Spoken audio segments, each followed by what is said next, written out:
Lockdown ಆಗದೆ ಹೋದ್ರೂ ಕೂಡ ಕೆಲವೊಂದಷ್ಟು ಸೆಕ್ಟರ್ ಗಳನ್ನ ಬೈ ಫೋರ್ಸ್ ಸ್ವಲ್ಪ ದಿನಗಳ ಕಾಲ ಆದ್ರೂ ಪಾರ್ಷಿಯಲ್ ಶಟ್ ಡೌನ್ ಮಾಡಬೇಕಾ, ಆ ಪ್ರಶ್ನೆಗೆ ಉತ್ತರ ಬೇಕು ಸರ್. ಅದನ್ನ ತಿಳ್ಕೊಳ್ಳೋಕ್ ಮುಂಚೆ ಸಭಾನವರೇ, ನೀವು ಬೇರೆ ದೇಶದಲ್ಲಿ ಅದರಲ್ಲೂ ಯುದ್ಧ ಪೀಡಿತ ಪ್ರದೇಶದಲ್ಲಿ ಇದ್ದು ಭಾರತಕ್ಕೆ ವಾಪಸ್ ಬಂದವರು, ನೀವು ಗಮನಿಸಿದಂತೆ ಭಾರತದ ಪರಿಸ್ಥಿತಿ ಹೇಗಿದೆ? ಯುದ್ಧವನ್ನ ಹಿನ್ನೆಲೆಯಲ್ಲಿ ಇಟ್ಕೊಂಡು ಬೇರೆ ದೇಶಗಳ ಪರಿಸ್ಥಿತಿ ಹೇಗಿದೆ? ಕಂಪ್ಯಾರಿಟಿವ್ಲಿ ಭಾರತ ಬೆಟರ್ ಪೊಸಿಷನ್ ಅಲ್ಲಿ ಇದೆಯಾ, ಅಥವಾ ನಿಜವಾಗ್ಲೂ ವಿರೋಧ ಪಕ್ಷಗಳ ಆರೋಪ ಮಾಡ್ತಾ ಇರೋ ರೀತಿಯಲ್ಲಿ ಭಾರತದ ಸರ್ಕಾರ ತೆಗೆದುಕೊಂಡಿರೋ ನಿರ್ಧಾರ ತಪ್ಪಾಗಿದೆಯಾ ಅಂತ ಹೇಳಿ? ಆಕ್ಚುಲಿ ನೋಡಿ, ಇದೆಲ್ಲ ಅನ್ಎಕ್ಸ್ಪೆಕ್ಟೆಡ್, ಅನಿರೀಕ್ಷಿತ. ನಮಗೂ ಕೂಡ ಒಂದು ರಂಜಾನ್ 10ರವರೆಗೂ ಕೂಡ ನಮಗೆ ಯಾವುದೇ ರೀತಿಯ ಒಂದು ಸ್ವಲ್ಪನೂ ಇದರ ಬಗ್ಗೆ ಅರಿವೇ ಇರಲಿಲ್ಲ. ಅಂದ್ರೆ ಈ ತರ ಆಗ್ಬೋದು ಅಂತ ಎಲ್ಲವೂ ಅನ್ಎಕ್ಸ್ಪೆಕ್ಟೆಡ್. ಸೊ ಇದರಲ್ಲಿ ನೋಡಿ, ಪ್ರತಿ ಯುದ್ಧ ಅಂದ್ರೆ ಅದು ಏನು ಹಾನಿಯೇ ಹೊರತು ಯಾವುದೇ ರೀತಿಯ ಸಮಾಧಾನ ಇಲ್ಲ. ನಮ್ಮ ಅವರು ಪೌರಾಣಿಕ ಸರ್ ಹೇಳಿದಾಗೆ ಈ ಟ್ರಂಪ್ ಅನ್ನುವಂತ ಹುಚ್ಚು ಮನುಷ್ಯ ಅಂತ ಹೇಳ್ಬಹುದು.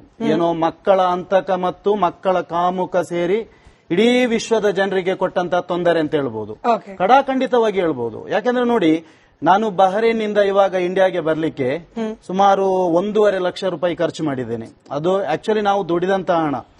ನಾರ್ಮಲಿ ಒಂದು 20,000 ರೂಪಾಯಿಯಲ್ಲಿ ಬರುವಂತಹ ಜರ್ನಿ 1,30,000 ಎಕ್ಸ್ಟ್ರಾ ಕೊಟ್ಟು ಬರ್ಬೇಕಾಯ್ತು. ಇದು ನನ್ನ ಒಬ್ಬನ ಪರಿಸ್ಥಿತಿ ಮಾತ್ರ ಅಲ್ಲ, ನನ್ನ ಹತ್ರ ಸ್ವಲ್ಪ ಹಣ ಇತ್ತು, ಸಿಚುವೇಶನ್ ಒಳ್ಳೆಯದಿತ್ತು, ನಾನು ಬಂದೆ.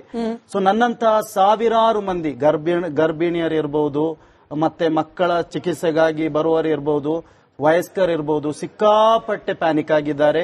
ಗಲ್ಫ್ ನ ಕಂಟ್ರಿಯ ಸಿಚುವೇಶನ್ ಅನ್ನು ಇವಾಗ ಫ್ಯಾಕ್ಟ್ ವಿಷಯಗಳನ್ನು ಕೂಡ ಹೇಳಲಿಕ್ಕೆ ಭಯ ಪಡ್ತಾರೆ. ಗಲ್ಫ್ ನ ರೂಲ್ಸ್ ಎಲ್ಲ ಆತರ ಇದೆ.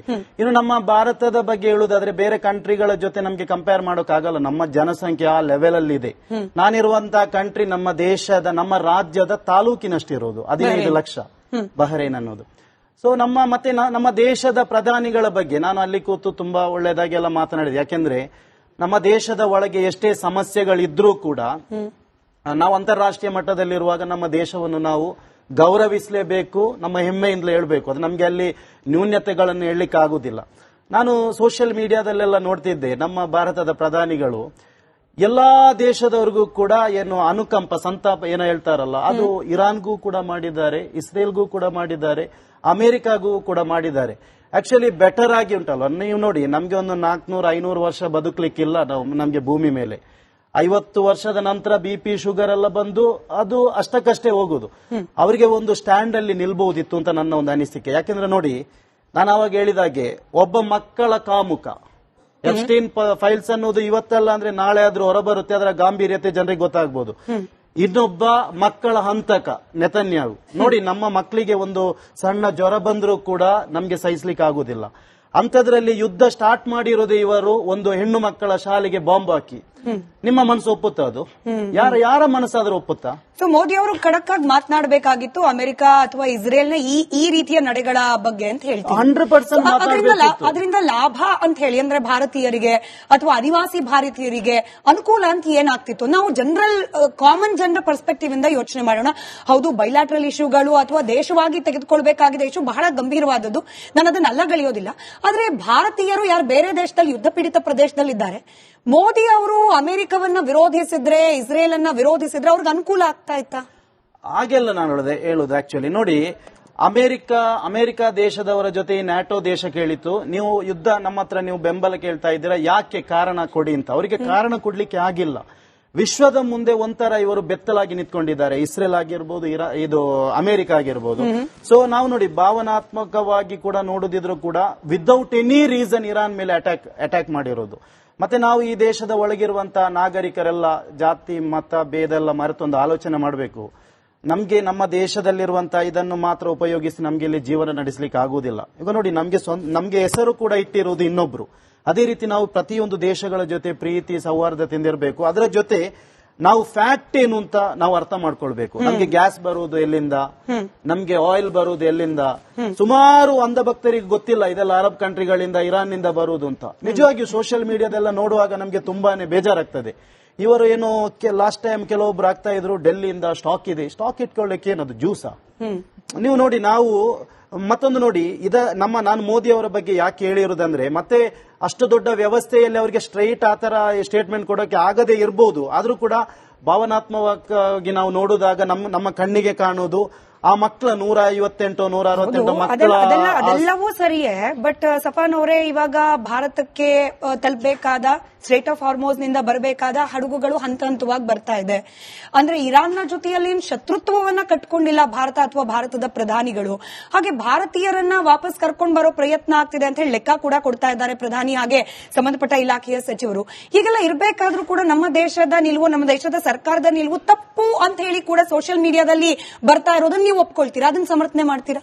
ಹೇಗೆಂದ್ರೆ ಅರ್ಥ ಆಗಿಲ್ಲ ನನಗೆ. ಸೋಷಿಯಲ್ ಮೀಡಿಯಾದಲ್ಲಿ ನೀವ್ ಹೇಳಿದ್ರಿ ಕೆಲವರು ಅಂಧಭಕ್ತರು ಒಂದ್ ಸೈಡ್ ಮಾತ್ರ ನೋಡ್ತಿದ್ದಾರೆ, ಪ್ರಾಕ್ಟಿಕಲ್ ಆಗಿ ಯೋಚನೆ ಮಾಡ್ತಿಲ್ಲ ಅಂತ ಹೇಳಿ.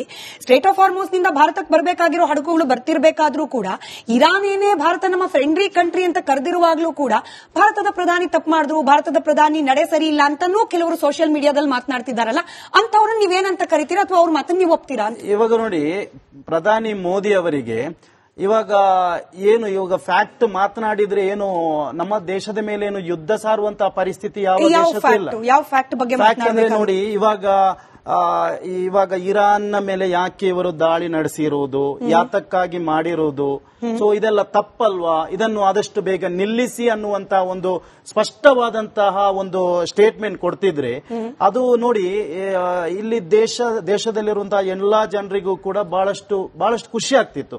ದೇಶದ ಪ್ರಧಾನಿಗಳಂದ್ರೆ ನೋಡಿ, ಅದು ಅತ್ಯಂತ ಗೌರವ ಇರುವಂತಹ ಒಂದು ವಿಷಯ ಎಲ್ಲರ ಮನಸ್ಸಲ್ಲಿ ನೋಡಿ. ಇವಾಗ ಸ್ಟೇಟ್ ಮೀಡಿಯಾ ಆಗಿರ್ಬೋದು, ನ್ಯಾಷನಲ್ ಆಗಿರ್ಬೋದು, ನಾನು ಇಂಟರ್ನ್ಯಾಷನಲ್ ನ್ಯೂಸ್ ಚಾನೆಲ್ ಎಲ್ಲ ನೋಡ್ತೇನೆ.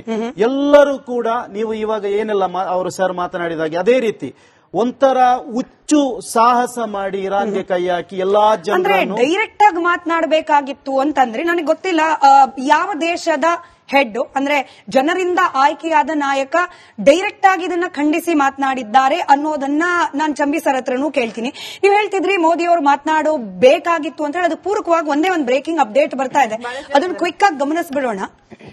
ಪ್ರಧಾನಿ ಮೋದಿಗೆ ಫೋನ್ ಕಾಲ್ ಮಾಡಿದ್ದಾರಂತೆ ಟ್ರಂಪ್. ಇದನ್ನ ಕೆಲವರು ನಂಬ್ತಾರೆ, ಕೆಲವರು ನಂಬಲ್ಲ, ಕೆಲವರು ನಂಬೇಡಿ ಅಂತಾರೆ. ಆ ತರ್ಕವನ್ನ ಪಕ್ಕಕ್ಕಿಟ್ಟು ಬರ್ತಿರುವ ಬ್ರೇಕಿಂಗ್ ಅಪ್ಡೇಟ್ ಅನ್ನು ಮಾತ್ರ ಗಮನಿಸೋಣ.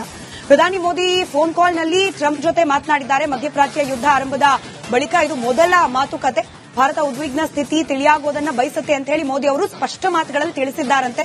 ಶೀಘ್ರವೇ ಶಾಂತಿ ಮರುಸ್ಥಾಪನೆ ಆಗಬೇಕು ಅನ್ನೋದು ಭಾರತದ ಬಯಕೆ ಅಂತ ಹೇಳಿ ನರೇಂದ್ರ ಮೋದಿ ಅವರು ಟ್ರಂಪ್ಗೆ ತಿಳಿಸಿದ್ದಾರೆ. ಡೊನಾಲ್ಡ್ ಟ್ರಂಪ್ ಅವರ ಜೊತೆಯಲ್ಲಿ ಪ್ರಧಾನಿ ಮಾತುಕತೆ ಈ ರೀತಿ ಸಾಗಿದೆ. ಇಡೀ ಜಗತ್ತಿನ ಒಳಿತಿಗಾಗಿ ಹಾರ್ಮೋಸ್ ಗಲ್ಲಿ ಮುಕ್ತವಾಗಬೇಕು, ಹಡಗುಗಳ ಮುಕ್ತ ಹಾಗೆ ಸುರಕ್ಷಿತ ಸಂಚಾರ ಖಚಿತ ಆಗಬೇಕು, ಶಾಂತಿ ಸುರಕ್ಷತೆಗಾಗಿ ಸಂಪರ್ಕದಲ್ಲಿ ಇರೋಕೆ ಇಬ್ಬರೂ ಒಪ್ಪಿದ್ದೇವೆ ಅಂತ ಹೇಳಿ ಎಕ್ಸ್ ಖಾತೆಯಲ್ಲಿ ಈ ಮಾಹಿತಿಯನ್ನ ಪ್ರಧಾನಿ ನರೇಂದ್ರ ಮೋದಿ ಅವರೇ ಹಂಚಿಕೊಂಡಿದ್ದಾರೆ. ಅಲ್ಲಿಗೆ ಟ್ರಂಪ್ ಅವರೇ ಮೋದಿ ಅವರಿಗೆ ಕಾಲ್ ಮಾಡಿ ಮಾತನಾಡಿದ್ದಾರೆ ಅಂತ ಹೇಳಿ ನಮ್ಮ ದೇಶದ ಪ್ರಧಾನಿ ಬರೆದುಕೊಂಡ ನಂತರ ನಾನು ಆಕ್ಚುಲಿ ಬಿಜೆಪಿ ವಕ್ತಾರರಿಗೆ ಪ್ರಶ್ನೆ ಕೇಳಬೇಕಾಗಿತ್ತು. ಸಫಾನ್ ಅವರೇ, ನಾವು ಮಾತನಾಡದೆ ಹೋದ್ರೂ ಕೂಡ ನಮ್ಮ ಜೊತೆಯಲ್ಲಿ ಮಾತನಾಡಲಿಕ್ಕೆ ಅಮೆರಿಕದ ಅಧ್ಯಕ್ಷರು ಬರ್ತಿದ್ದಾರೆ. ಇರಾನ್ ನಮ್ಮನ್ನ ಫ್ರೆಂಡ್ಲಿ ಕಂಟ್ರಿ ಅಂತ ಕರೀತಾ ಇದೆ. ಇಸ್ರೇಲ್ನ ನೇತನ್ಯಾಹು ಅವರು ಕೂಡ ಮೋದಿ ಅವರನ್ನ ಗೌರವಾದರದಿಂದ ಗಮನಿಸುತ್ತಿದ್ದಾರೆ ಅಂದಾಗ ಭಾರತೀಯರಾಗಿ ನಾವು ಇದನ್ನ ಗರ್ವದಿಂದ ಅನುಭವಿಸಬೇಕಾದ ಸನ್ನಿವೇಶ ಅಲ್ವಾ ಅಂತ ಹೇಳಿ. ಲೈಕ್ ವರ್ಲ್ಡ್ ನ ಸದ್ಯಕ್ಕೆ ಯುದ್ಧದಲ್ಲಿ ಭಾಗಿಯಾಗಿರುವ ಅಷ್ಟೂ ದೇಶಗಳು ಭಾರತದ ಜೊತೆಯಲ್ಲಿ ಮಾತುಕತೆಯಲ್ಲಿ ನಿರತವಾಗಿದೆ ಅನ್ನೋದನ್ನ ನಾವು ಅಲ್ಲಗಳೆಯುವ ಹಾಗಿಲ್ಲ ಅಲ್ವಾ? ಸರಿ, ಅವರು ಒಂದು ಬ್ಯಾಲೆನ್ಸ್ ಆಗಿ ಹೋಗಿರಬಹುದು, ಆದ್ರೂ ಕೂಡ ಈ ಟ್ರಂಪ್ ಅನ್ನುವಂತ ಮನುಷ್ಯನನ್ನು ನಾನು ಮನುಷ್ಯ ಅಂತ ಕರೆಯೋದೇ ಇಲ್ಲ. ಅದೇ ನಾನು ಹೇಳಿದಾಗೆ ಆ ಮನುಷ್ಯನ ಮಾತಿಗೂ ಆ ಮನುಷ್ಯ ಇರುವಂತಹ ಒಂದು ರೆಸ್ಪೆಕ್ಟ್ ಏನು ಅಮೆರಿಕದ ಪ್ರಧಾನಿ ಅಲ್ಲ, ಆ ಮನುಷ್ಯ ಒಂಥರ ಹುಚ್ಚಾಗಿ ಮಾತನಾಡುವಂತಹ ಇಲ್ಲ, ನಾನಂತೂ ನಂಬುವುದೇ ಇಲ್ಲ. ಆ ಮನುಷ್ಯ ನೋಡಿ, ಅಂದ್ರೆ ಭಾರತ ಪಾಕಿಸ್ತಾನದ ನಡುವೆ ಯುದ್ಧವನ್ನ ನಿಲ್ಸಿದ್ದೆ ಟ್ರಂಪ್ ಅಂದ್ರೆ ಕೆಲವರು ನಂಬ್ತಾರೆ, ರಾಷ್ಟ್ರವನ್ನ ಆಳ್ಬೇಕು ಅಂತಿರುವವರು ನಂಬ್ತಾರೆ. ಈ ಇಂಥ ದೊಡ್ಡ ಕಂಟ್ರಿಗಳಲ್ಲಿ ಇಂಥ ಏನು ಬುದ್ಧಿಭ್ರಮಣೆ ಆಗಿರುವವರು ಇರುವುದೇ ದುರಂತ. ನಮ್ಮ ದೇಶದಲ್ಲಿ ಅಂಧಭಕ್ತರು ಇದ್ದಾರೆ, ಬುದ್ಧಿಭ್ರಮಣೆ ಆಗಿರೋರು ಇದ್ದಾರೆ ಅನ್ನೋದು ನಿಮ್ಮ ಒಪಿನಿಯನ್ ಅಲ್ಲ. ದೇಶದ ಒಳಗೆ ಅಲ್ಲ, ನಾನು ಹೇಳಿದ್ದು ಅಮೆರಿಕದ ಟ್ರಂಪ್. ಅದೇ ಆ ವಿಚಾರದಲ್ಲಿ ಟ್ರಂಪ್ ಅವ್ರ ಮಾತು ನಂಬೋರು, ಬುದ್ಧಿಭ್ರಮಣೆ ಆಗಿರೋರು ಕೆಲವರು ಇದ್ದಾರೆ. ದೇಶದ ಒಳಗಡೆ ತುಂಬಾ